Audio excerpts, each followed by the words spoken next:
الحمدللہ وحدہ لا شریک لہ والصلاۃ والسلام علی من لا نبی بعد۔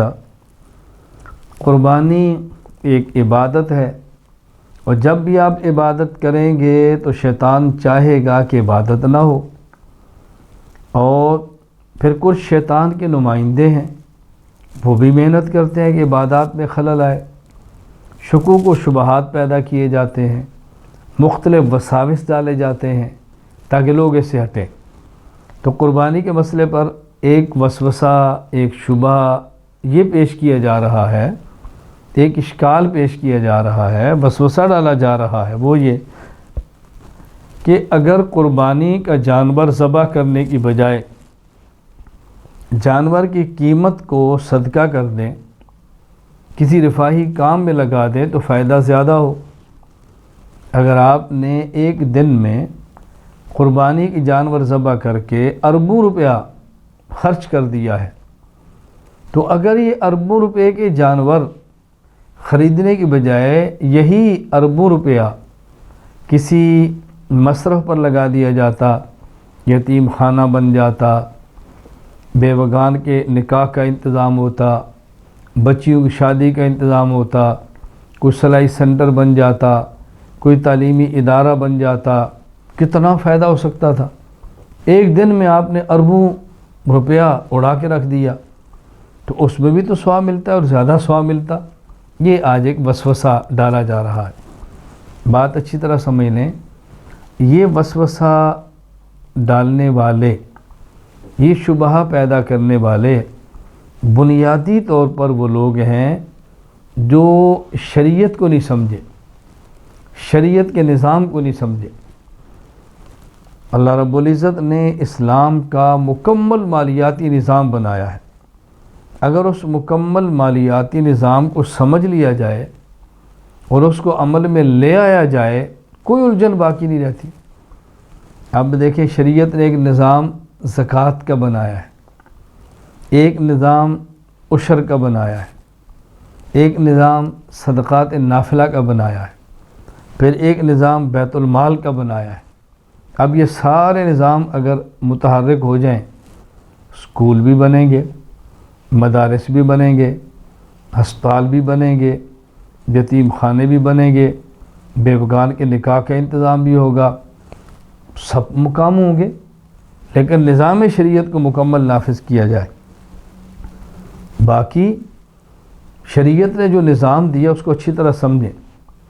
اگر آپ کا وہ سونا یا چاندی یا پیسے، مال تجارت، اس میں زکوٰۃ رکھی ہے، اگر زمین ہے اور پیداوار ہوتی ہے اس میں عشر رکھا ہے،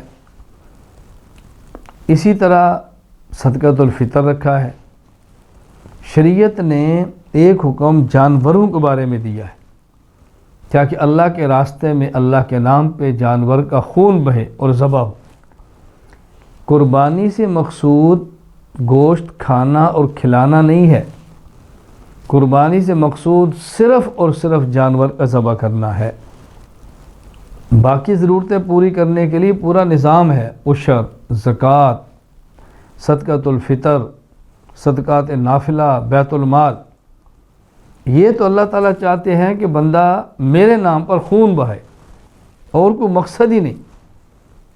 شریعت کا امر سب سے مقدم ہے، صرف اور صرف مقصد کیا ہے؟ اللہ کے نام پہ خون بہایا جائے۔ جامع ترمذی میں روایت موجود ہے، ام المومنین امی عائشہ رضی اللہ تعالیٰ عنہ فرماتی ہیں، رسول اکرم صلی اللہ علیہ وسلم فرمایا، ما عمل آدمی من عمل یوم النحر احب الی اللہ من احراق الدم۔ یوم النحر، قربانی کے دن اللہ کو سب سے محبوب عمل وہ خون بہانا ہے، خون بہانا جانور کا۔ اس میں تو مقصد نہیں کوئی گوشت کھانا یا کھلانا، تو ایک اضافی چیز ہے۔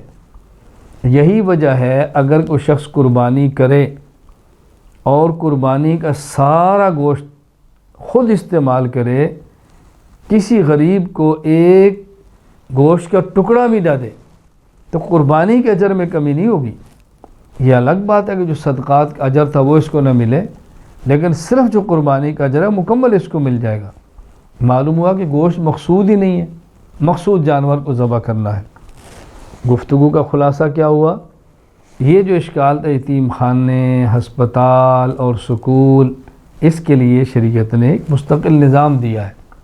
ہاں، اللہ رب العزت چاہتے ہیں، شریعت کی منشا ہے کہ خالص اللہ کے لیے جانور بھی ذبح کیے جائیں، اس کے لیے قربانی کا نظام بنایا ہے۔ آپ اسپتال بنا دیں، کالج بنا دیں، مدارس بنا دیں، یتیم خانے بنا دیں، سب چیزیں بنا دیں اور جانور ذبح نہ کریں تو جو شریعت کی منشا دی خون بہانا، وہ کیسے پورا ہوگا؟ تو شریعت نے ہر معاملے میں مستقل ہدایات عطا فرمائی ہیں۔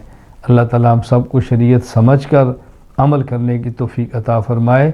وآخر دعوانا الحمد للہ رب العالمین۔